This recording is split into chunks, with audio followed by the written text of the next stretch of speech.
There are 61.1 minutes until July 27, 2019 at 9 a.m.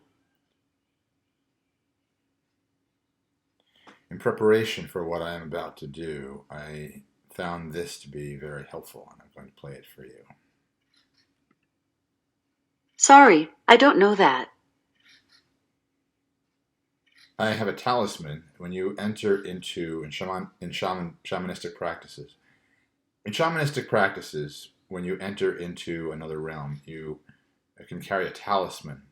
And so, whether this is just in the mind or has some other validity, I want this talisman to embody these words of Adyashanti, which are 2.5 minutes. So just you can listen with me, and hopefully it goes in here. The transition from spiritual insight, revelation, spiritual awakening, once that started to happen, and once that's gone to a certain place, it's helped you to see a certain thing, then that becomes of secondary value. Yeah, you'll have understandings the rest of your life. You'll have little aha moments forever. They may not happen as often as you wish, but you'll still have them. But you realize that's not, at a certain point, your relationship with spirituality is going to be asked to turn from something that's based in experience, even experience of changed states of consciousness, to the letting go and disillusion of self. Are two very different movements, right? One is interesting, and one is kind of, like I said, it's kind of entertaining, and it's very revealing, and it's extraordinarily important, the level of true spiritual insight and revelation. The other, not so fascinating, not so sexy, not so interesting to the mind, And even worse than that, you can't do it.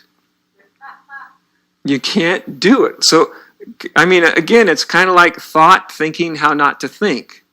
Or you have a self trying to not be itself. Do you see what I mean? So the harder you try to let go of yourself, all you're doing is holding on, right?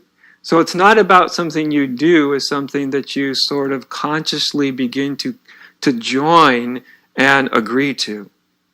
And not just an intellectual level, but at a very, very, very deep level. You join and you allow it to happen. You allow this falling away to happen.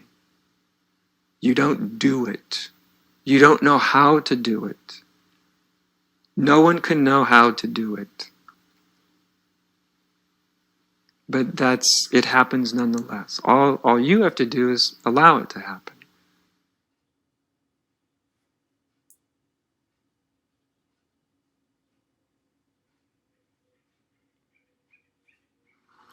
See, I hesitate to put the positive connotations on it, even though, to be honest, there are positive connotations to it, because it's absolutely delightful to be, for the whole, to not be having to sort of keep being distorted by the personal will, for it to just act, the whole, or you could call it spirit, for it just to be moving without being impeded all the time. It's lovely.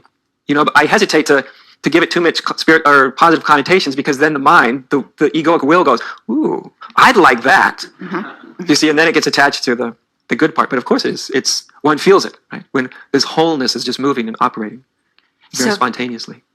So this is something that you've called closing the gap? Yeah. Well, the movement itself is when the gap is closed. Mm-hmm. When there is no gap between what's realized and who we are as a human being. Right? That gap gets closed, because often when we have a realization of spiritual awakening, at some point we start to recognize, very often, that there's a gap between what we know, what we've realized, and where our activity is coming from, where our human movement is coming from, right? There's often this great discrepancy. Like, I know that that's not true. What I'm saying, what I'm doing, I know it's not coming from, it's not an expression of truth, but good Lord, it's happening anyway. That's the gap. And I pass along what my teacher used to say, close the gap. You see, but the ego can't close the gap. It doesn't know the first thing about closing the gap. You can't close that gap by trying to close the gap.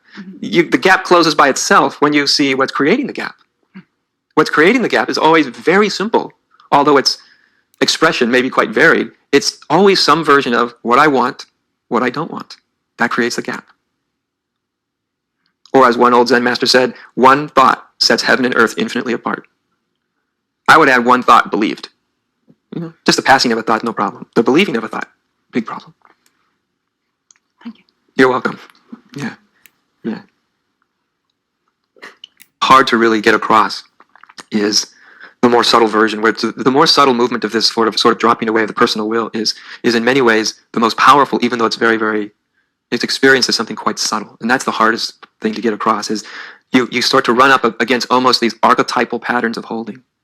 Almost like a very common one that some people, it depends on what your makeup is, but people come up almost, at some point, you almost feel this existential sort of hesitation or guilt, like I can't just totally let go, you see, because then I would be leaving behind, in many ways, the human condition.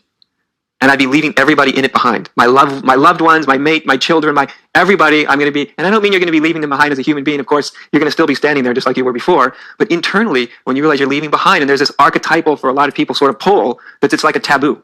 It's an archetypal taboo that's kind of like, no, you can't do that. You can visit there, but you can't live there, you see. You can't just go, you can't leave us all behind. It's not fair. You have this duty. I'm just giving words to this sort of, this deep archetype within human consciousness. It's like a taboo against fully being what you really are.